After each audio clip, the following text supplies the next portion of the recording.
Welcome to Equestrian Journeys. I'm Sandy Colling, your guide to the captivating world of European horse culture. In each episode, we'll talk about centuries-old traditions, rich history, and the vibrant modern horse scene. You'll hear great stories, get insider tips, and meet wonderful guests who share our passion.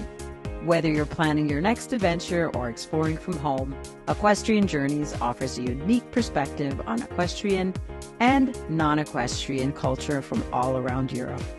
Join me each week as we uncover hidden gems and stories from Europe's magnificent equestrian heritage. Today, I want to talk to you a little bit about the four big riding schools, the four classical riding schools of Europe. And in 2007, in November, I was actually in Bercy, Paris-Bercy, and I saw the Première Mondiale. It was the first time and only time ever where the four classical schools came together. And where are the four classical schools? It's the Spanish Riding School in Vienna, it's the Cadre Noir in Saumur, the Equestrian School, d'Art Équestre, École Royale Andalusian d'Equestre from Spain, and this Portuguese d'Art Équestre. And if this is something that interests you, the culture and tradition where European riding and European equestrian art and history and culture came from, hop on the priority list because it's going to be very limited. And I want you to be on that. The link will be in the show notes. And also the link for an ebook that I wrote on the four classical schools that goes a little more in depth than what I'm going to be touching on today. It's free. The link will be in the show notes, so grab yours if this is something that interests you. So the four big riding schools are the Spanish Riding School in Vienna, which most people are familiar with. And it's been around since the 16th century, home to the world-famous Lipizzaner. The school epitomizes grandeur of classical riding. The Lipizzaner, of course, they have their gray coat, although they're born black, are truly masters of the haute école movements, which are the levade, the courbette, the capriole, and others.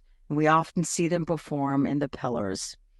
And on a side note, I forgot what the movie was called, something like Dancing White Horse or Dancing White Stallion, or it was a Disney movie from ages ago. And it's based on a true story when General Patton helped save the Lipizzaner from the school from fire during the Second World War. And it actually has a real footage of the time. And Alois Podyaisky was at the school at the time, and General Patton was just in love with the Lipizzaner. So if it's something that interests you, I have it on VHS. I don't even know where to find it, but it's a really, really great movie. And if you go to Vienna, if you visit Vienna, even if you're not an equestrian, the performances are so beautiful. You can tour the Spanish Riding School. You can watch a gala. You can also see the morning practice. It's really a beautiful thing to see. And I highly recommend it. Like I said, even if you're not really an equestrian, I think it's a must-see, especially for any equestrian enthusiast who is in Vienna. And second is the Cadre Noir at Saumur. So it originates from military roots, which really dressage does, but it has played a pivotal role in French horsemanship since the 19th century. It is truly a pleasure to watch the écuyers or the masters ride and perform because they really preserve the technical and theoretical facets of classical dressage. The Cadre Noir is unique because it has a diverse use of horse breeds, not just Lipizzaner, as, for example, the Spanish Riding School. It includes the C'est Français, Anglo-Arabs, and thoroughbreds. So a visit to Saumur really offers a deep dive into French equestrian techniques, which is a little different from German, but that's a whole different subject. And you can watch the famed reprise de ménage, where the horses also perform their intricate airs above the ground. The school's performances and guided tours provide a captivating insight to the historical significance and modern-day practices. And it's not to be mixed up with, because it's been such on the forefront due to the Olympics, the classical school of dressage in Versailles. Saumur is a whole different entity in itself, also much further south of France. And the third school is the Royal Andalusian School of Equestrian Art in Jerez.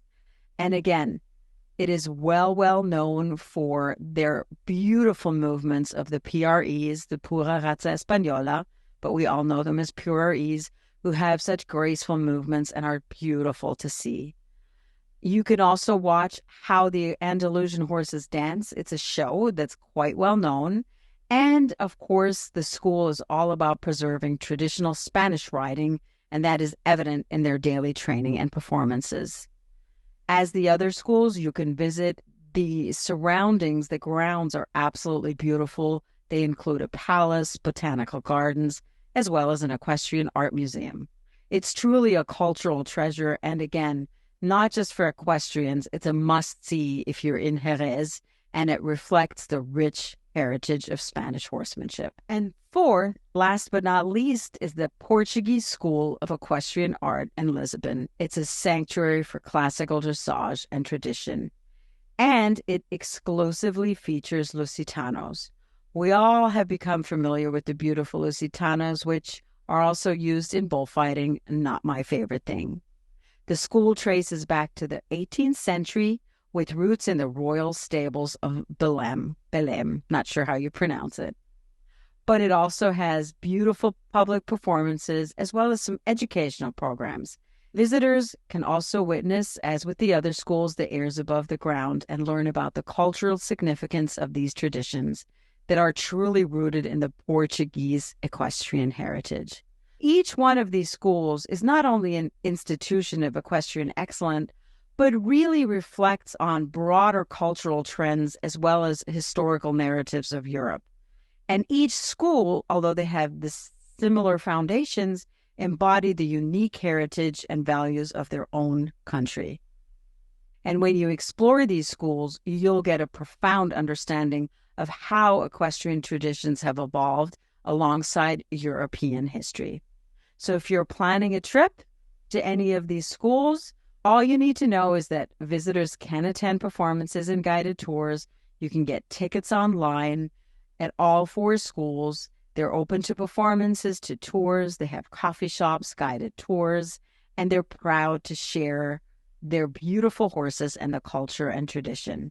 So even if you're not an equestrian, you will love just the beauty of these animals and the nuances that each of the four schools has to offer.